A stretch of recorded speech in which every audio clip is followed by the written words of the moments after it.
small business owners typically slave away to create an incredible product to generate passive income.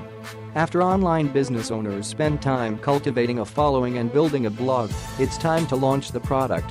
While that's a good thing, it's essential to focus on sales to make sure selling the product is a success.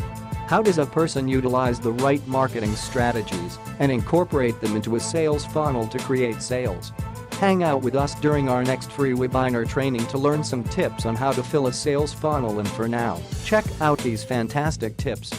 It's time to start building a subscriber list and turning those subscribers into potential buyers. Use your existing email list.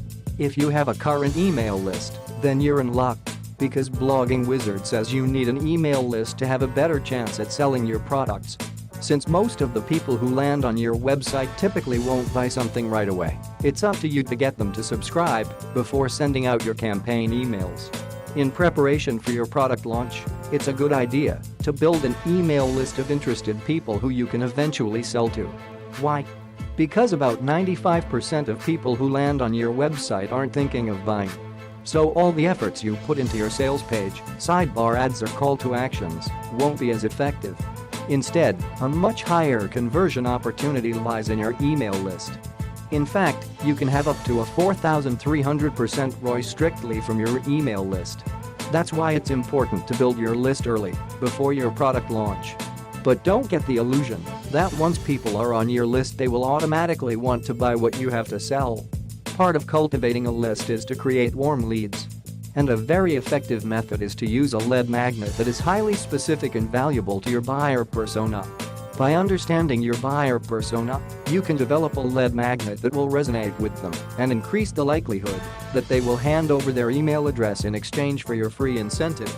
The added benefit of using email as part of your sales funnel is that it allows for a more personal experience with your subscribers, giving you the opportunity to warm up your leads, sometimes without them really knowing it. This alone can increase sales by 20%. Two proven methods to consider incorporating into your sales funnel to develop warm leads are a series of welcome emails or an email course. Understand your subscribers. Do you understand your subscribers?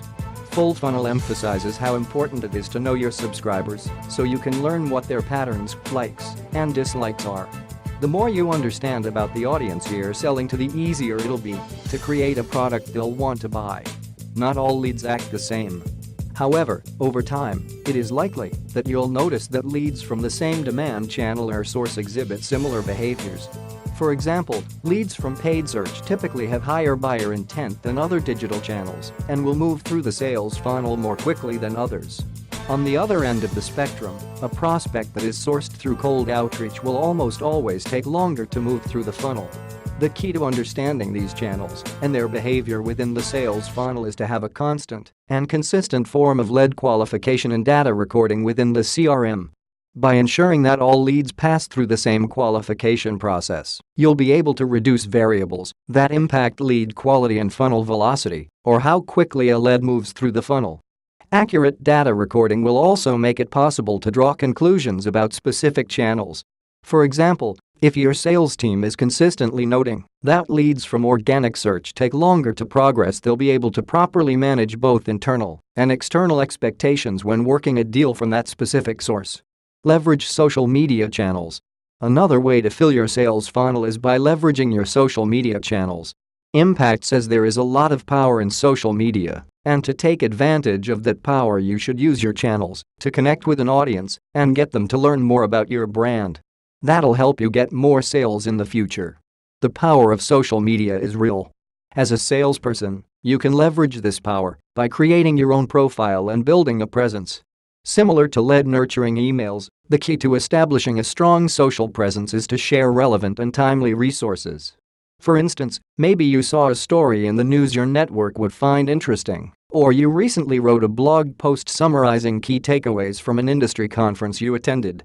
Whatever it is, make sure it passes the test of asking, "Would my network find this useful?" Create your social marketing strategy by first determining the channels you will engage on, how often you will write and share content, as well as the level of participation you will take in discussion groups and forums. Establishing a strong presence and leveraging social media when you're prospecting will help you expand reach beyond your own network.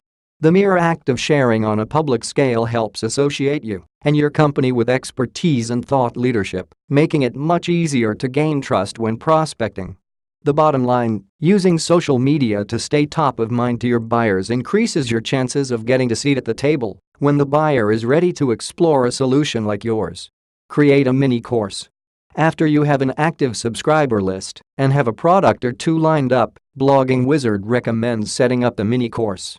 Creating a mini course could be something you can work on right away or consider working on at a later time. Free email courses help people learn more about what they're interested in, and if your class is good, they'll continue to come back for future courses and other products you release. One of the most popular and effective lead magnets is a free email course. Bloggers, entrepreneurs and marketers are moving away from the typical ebook and looking at other ways to incentivize their email list. And courses seem to attract a lot of email subscribers. Visitors feel that a course contains a lot of valuable information that's bundled up in an easy-to-consume format like email. Using an automated email sequence, you can create a mini course on a topic that you know your target audience is craving, interested in or wants to know more about. And by dripping your sales funnel over a series of days, many subscribers won't realize you are selling to them. Instead, it's packaged as a series of highly valuable and step-by-step instructions to help a subscriber accomplish a task. My email course for new writers is a free version of my paid course. It provides just enough information to help an aspiring writer get on the road to making money from writing. The next logical step is to buy my complete course, which gives you a step-by-step proven method to launching a successful freelance writing business. Over a series of 10 or more emails, I provide mini lessons as well as follow-up supplemental guides once the course finishes. The subscriber can access free lessons from my paid course, learn what my paid course is all about, and then learn more about my credibility with the supplemental guides I provide, all delivered over the course of several weeks. Narrow your funnel. Don't be too broad when targeting people through your pipeline, otherwise, you may not generate as many sales as you'd like. Pepperland Marketing says, even though it may not make sense to narrow your funnel, focusing on a product that will hook a buyer is what you should focus on.